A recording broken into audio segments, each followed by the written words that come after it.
Hello, hello, hello, hello. Welcome back ulit sa ating YouTube channel. So ngayon nandito tayo sa may Naik View para mag-update sa mga pabahay ng gobyerno dito dahil may nakita tayo na isa na parang sinasabi na katiwangwang itong pabahay ng gobyerno dito sa Naik, Cavite, dito sa may special dito sa Naik View.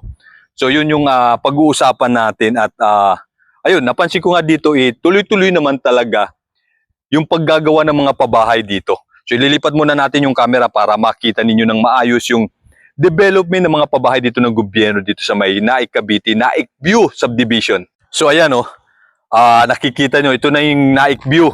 Makikita nyo yung mga bahay, inaayos na, pinipinturahan na, nilalagyan na ng mga pinto, bintana, jalousie, mga poste ng kuryente. So ayan, nakikita nyo. Papunta hanggang dito na yan. Sa dulo, itong Naik View. At saka dito rin sa kabila na to. Ayan ito tuloy-tuloy din ang paggawa nila. Ayan, makikita nyo rito. Ayan tuloy-tuloy na yung ginagawa nila. Ang diskarte pala nito dito, dahil hindi nga natin alam, na ginagawa nila, tuloy-tuloy na ginagawa itong mga pabahay ng gobyerno dito sa Naik, Cavite. Dahil nga, ang diskarte, aayusin na nila yung bahay kapag ka meron ng sure na beneficiary sa pabahay ng gobyerno katulad nito. Katulad nito, inaayos na nila. So, ibig sabihin, may mga possible beneficiary na yan. So, dito, katulad nung sa kabila na yun, bear type pa siya. So, yan, ginawa na nila ng ganyan. Kapag ka mayroon ng beneficiary talaga at ililipat na yung mga beneficiary nito, saka na ho nila gagawin. Kasi nga naman, kung hindi pa ililipat yung mga beneficiary nitong pabahay na to, at ginawa na nila dyan, masisira na uli yung mga pinto, bintana, lahat. Kung ano man mga inayos ng mga developer dito sa pabahay ng gobyerno to. So madodoble lang, masasayang lang yung trabaho nila. At the same time, gagastos din ho sila ng sa pagpapagawa, magdodoble-doble yung kanilang trabaho. Kaya kung makikita natin, hindi nga natin alam yung proseso, yung procedure, talagang iisipin natin itong mga bahay na to dito, masasabi natin hong nakatiwangwang. Pero yun na nga, nakikita rin natin dito actual, yung mga empleyado ng NHA, ng kontraktor, tuloy-tuloy pa rin yung paggagawa nila ng mga bahay hanggang dulo sa dulo na yun doon. So makikita ho ninyo dito, ayan inaayos na ho nila. Pinipinturahan na nila dahil alam na nila na sa ganitong petsa, ganitong buwan, ganitong taon, may lilipat na o lilipat na yung mga beneficiary. O nga naman nga, kasi kung aayusin mo na yan, itong jalousie, nilagay mo na, tapos nilagay mo na yung pinto, nilagyan mo na doorknob, nilagyan mo na yung mga jalousie, nilagyan mo na ng wire, buo yan. Nilagay mo na yung sa inidoro, etc. kung ano pa. Tapos hindi naman kaagad pa ililipat yung mga beneficiary, ano mangyayari dyan? So yun ang masasabi nating matitiwangwang. Gawa na yung bahay pero hindi pa napapatirahan doon sa mga possible beneficiary kasi nga wala pa. Wala pa yung mga titira. So mangyayari, magdodoble yung gastos at trabaho ng developer ng mga pabahay ng gobyerno. Tama nga naman, para sa akin tama ho yun. So ayan, nakaabang lang na ganyan yan, yung mga bahay na yan, nang sa ganung pagka meron ng beneficiary na ililipat ho dito sa mga pabahay ng gobyerno, saka na ho nila aayusin na katulad na ho nito. Kasi kung inayos mo na, nawala na yan, nabasag na, nasira na yung mga kwarto dyan sa yung mga wire na ikinabit na dyan, kung ano pang mga kinabit nila, like breaker, ayun, magkakandawalaan yan. Diba? Katulad yung iba natin mga video, doon, especially doon sa may St. Mary Magdalene, maayos na yun. Dahil nga, na-delayed yung mga paglipat ng mga possible na beneficiary dun sa pabahay na yun. Nasira yung bahay uli, nawala yung mga kuryente na nakakabit. So yun. So yun ang masasabi kong nakatiwangwang. Pero ito ay masasabi kong hindi. Kumbaga ito naka-prepared o nakahanda para doon sa mga magiging beneficiary na talaga. Kapag sinabi na ng NHA, mayroon nang ililipat At meron ng beneficiary dito sa pabahay na to na nakikita natin na bear type pa lang. So saka na ho nila gagawin na katulad na ho nito. So ganun po yung mangyayari pala. Hindi ho gagawin na muna ng developer. So tatapusin na nila na katulad nito. Tapos wala pang lilipat, ayun ang masasabi ho natin na katiwangwang. Ano sa palagay ninyo? Di ba mas magandang ano yun na idea kaysa ginawa mo na, tinapos mo na parang katulad nito tapos wala pang beneficiary. Wala pang titira. So yun yung update natin dito, yun yung gusto kong pag-usapan para ma-clear lang sa isip natin na nakikita natin like ito dito sa may Naik, Cavite. Makikita naman natin yung dalawang mukha ng bahay. Isa yung inaayos na at isa yung hindi pa. So kung titingnan nyo itong hindi pa na kinaayos na bear type, eh masasabi natin nakatiwangwang mo sila. Pero kung aalamin ho ninyo, susuriin ho ninyo yung talagang nangyayari ho dito, kung ano yung procedure, kung ano yung ginagawa, eh masasabi ho natin na at maintindihan na ho natin na hindi ho sila nakatiwangwang.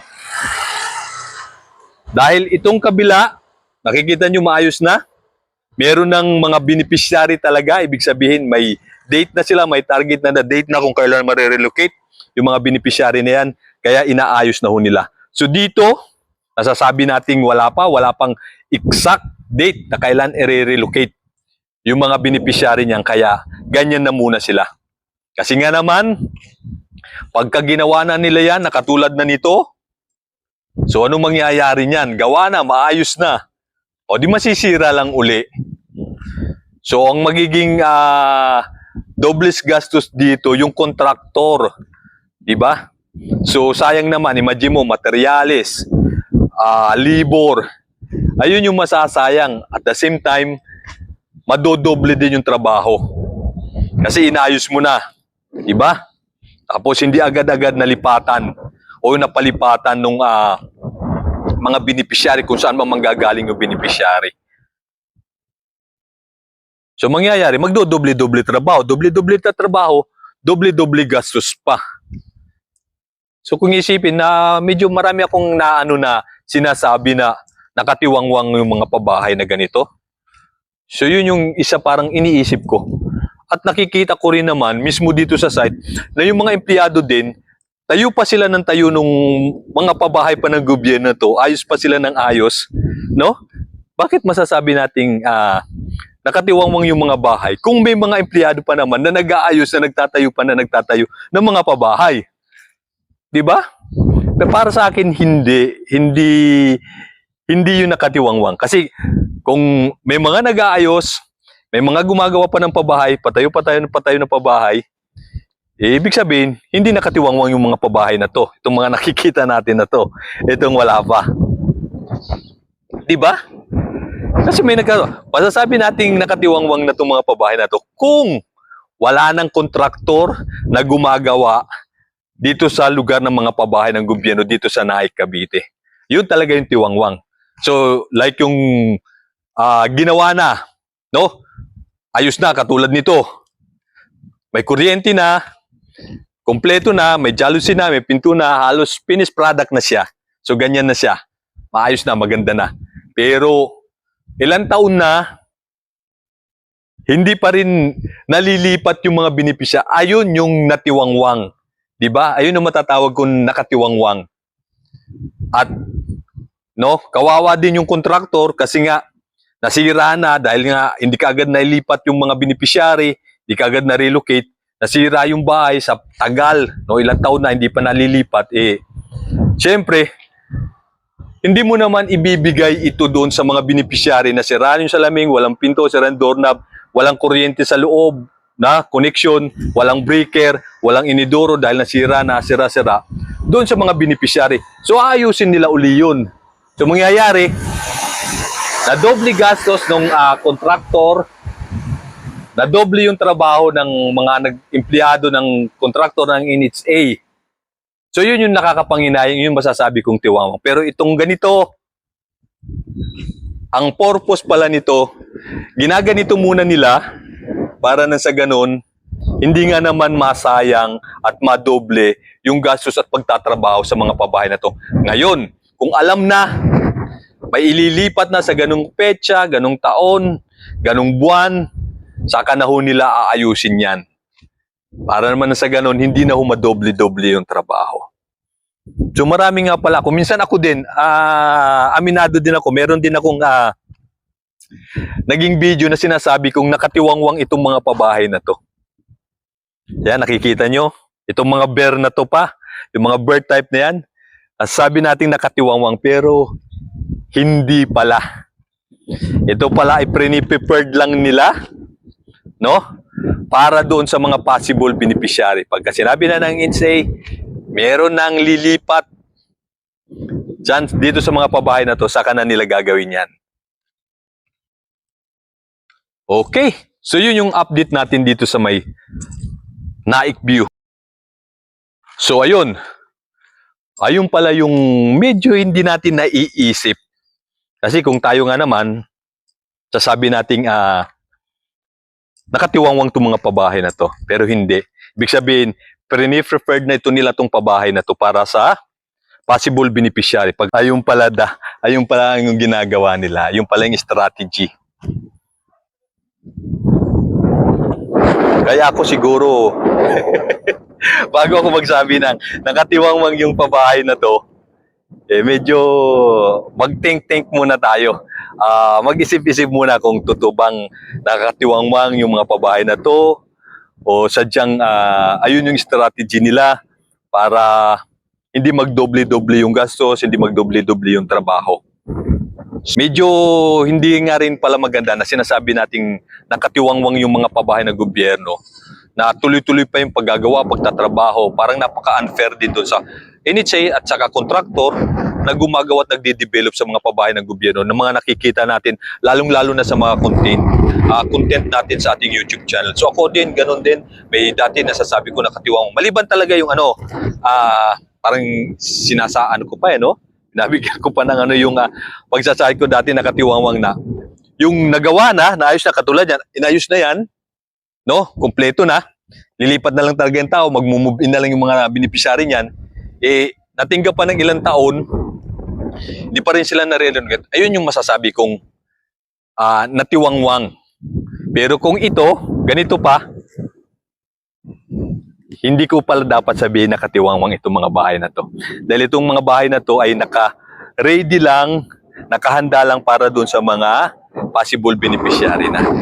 So ayun lang, sana nabigyan ko kayo ng konting idea sa kwentuhan natin, sa pag-update natin sa pabahay ng gobyerno at nakakatuwa din talaga naman na ganun yung strategy nila pero tuloy-tuloy pa rin yung trabaho ng mga empleyado ng NHA, sa mga kontraktor. So shoutout po sa inyo.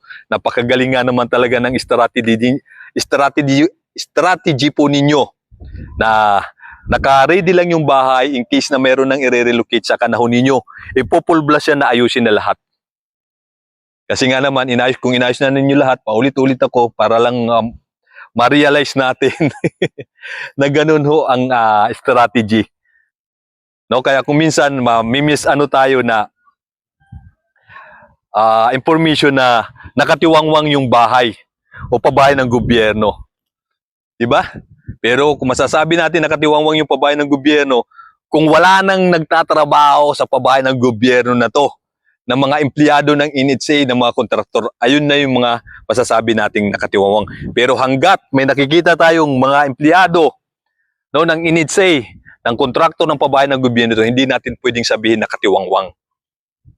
Dahil tuloy-tuloy yung pag-aayos ng mga pabahay ng gobyerno. Dahil meron pang mga empleyado na gumagawa. So yun lang, yung ating kwentuhan. Maraming salamat po sa inyo. Sana nakakuha kayo ng konting idea. Thank you po. Go na po tayo. Salamat po sa inyo lahat.